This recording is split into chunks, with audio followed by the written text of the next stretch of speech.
The iPhone Air represents the first major shakeup to the iPhone family in years. The Air replaces the iPhone 16 Plus in Apple's lineup, but it really stands on its own as a completely new device.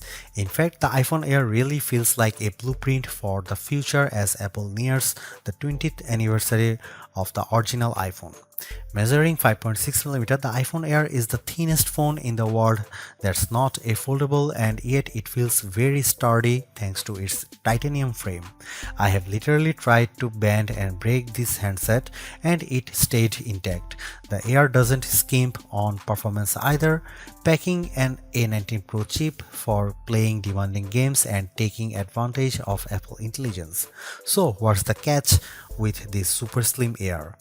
There's only a single camera, and while the battery life is pretty solid for something this size, you get less endurance versus the iPhone 17 Pro models.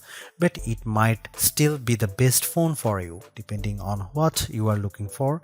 Here is the pros and cons in my full iPhone Air review.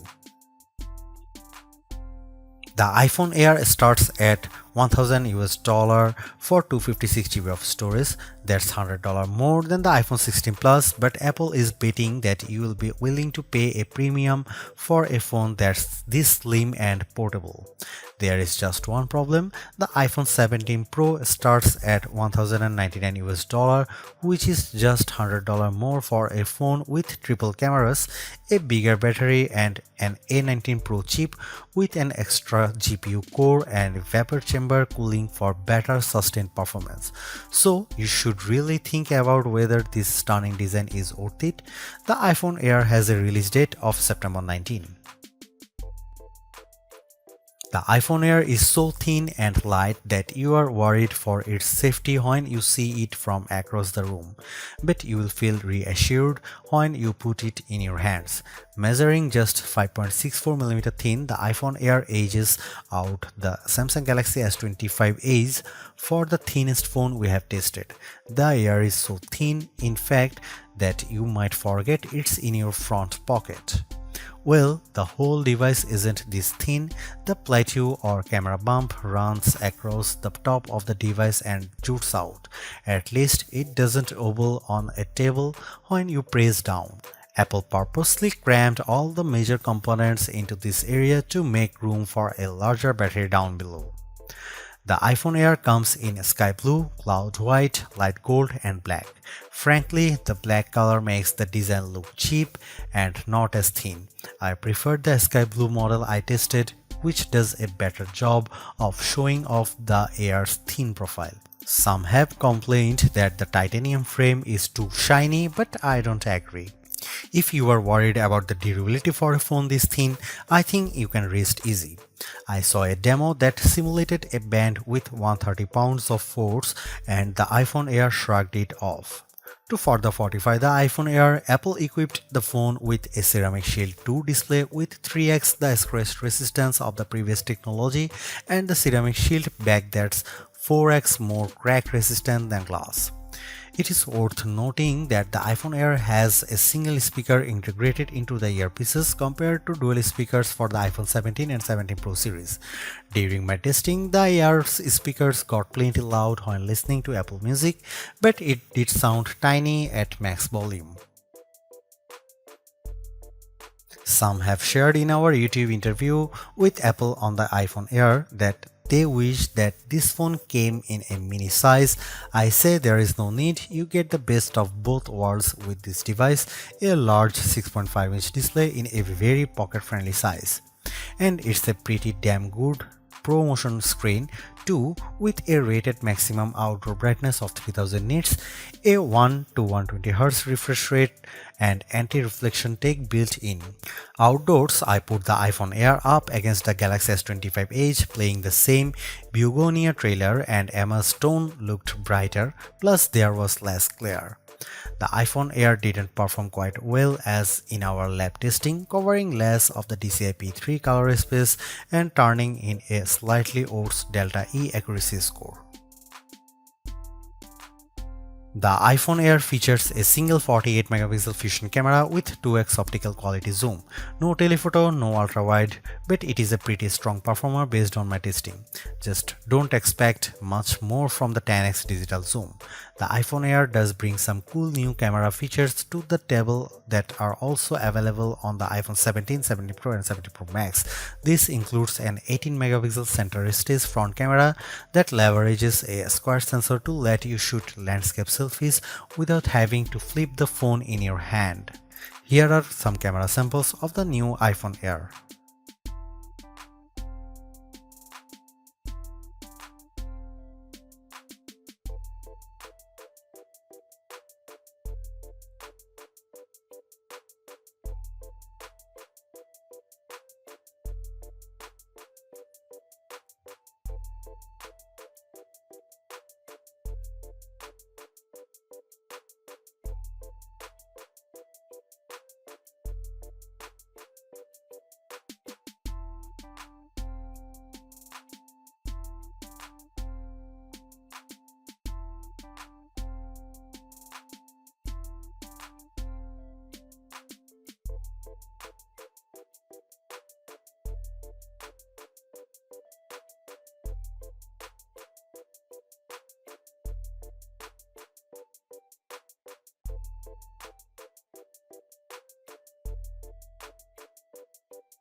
Packing an A19 Pro chip, the iPhone Air promises Pro-like performance in a very skinny frame.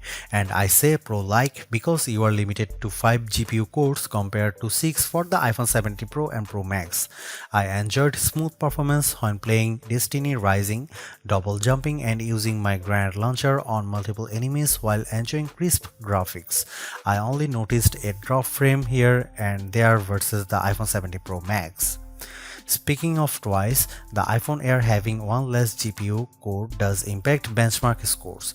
It reached 29.5 FPS in the demanding 3D Mark Solar Bay Unlimited graphics test compared to 46.6 FPS for the iPhone 17 Pro Max. The Galaxy S25 Edge also turned in a higher frame rate.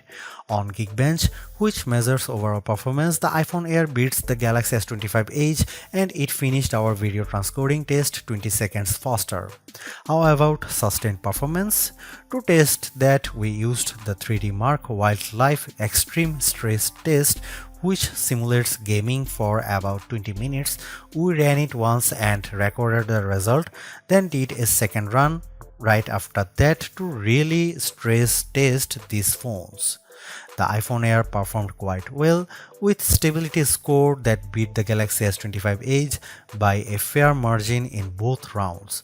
More surprisingly, the iPhone Air turned in cooler temperatures than the Pro Max when we measured the back of the phones using the laser thermometer in 5 locations and averaged the result, though the S25 Edge was even cooler. Here's the big questions on everyone's mind. How good or bad is the iPhone Air's battery life? Apple claims all the battery life, but we decided to put that to the test in a couple of ways. First up was our battery test, which surfs the web over 5G at 150 nits of screen brightness. The iPhone Air turned in a decent 12 hours. That's nearly a half hour better than the Galaxy S25 Ultra, and the regular iPhone 17 lasted 45 minutes longer. However, the iPhone 17 Pro Max lasted over 5 hours longer than the iPhone Air, so if you really care about endurance, the choice is clear. I also compared the iPhone Air's battery life versus other phones when streaming the same YouTube video over Wi-Fi for 5 hours at 50% screen brightness. The iPhone Air was down to 81%, which is better than the Galaxy S25 Edge's 67%. Note that Apple sells a $99 MagSafe Battery Pack for the iPhone Air that's designed to deliver 65% more power. The iPhone Air puts most of its components in the plateau towards to the top of the device, and this is the area that got fairly warm during my testing. For example, after playing Asphalt Legends for 10 minutes, I measured this area and it got as hot as 106 and 109 degrees. Playing the same game on the iPhone 17 Pro Max, the temperature was in the 96-degree range. When performing other tasks, the iPhone Air mostly kept it cool, so your results will depend on the apps you are using. Like all the new iPhones, the iPhone Air comes with iOS 26 pre-installed, and there is some features worth getting excited about. There is the new liquid glass design, which adds sleek looking transparency effects to various apps, and I also like how you can better customize your lock and home screens with 3D like spatial photos.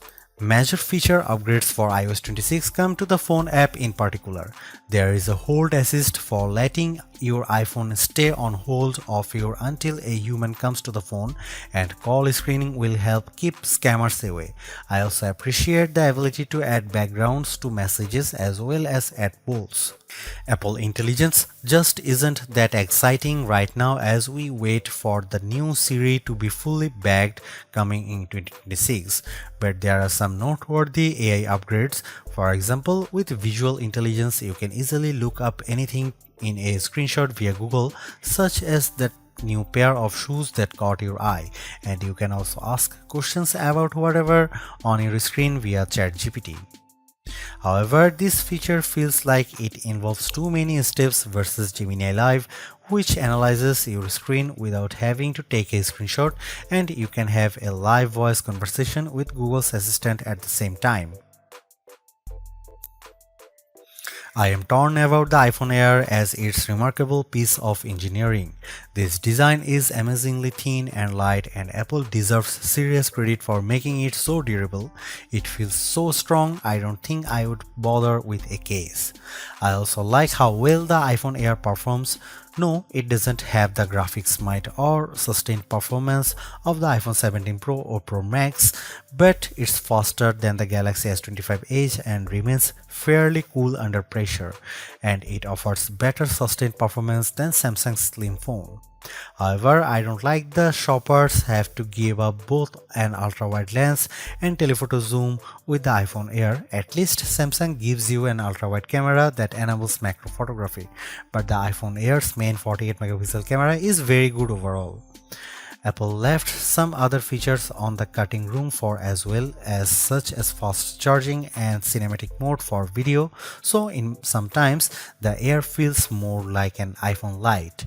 Overall, I think the iPhone Air is worth buying for those who want a super slim phone that's very easy to carry, that doesn't sacrifice too much on performance, but you will have to live with some trade-offs if you want something this compact.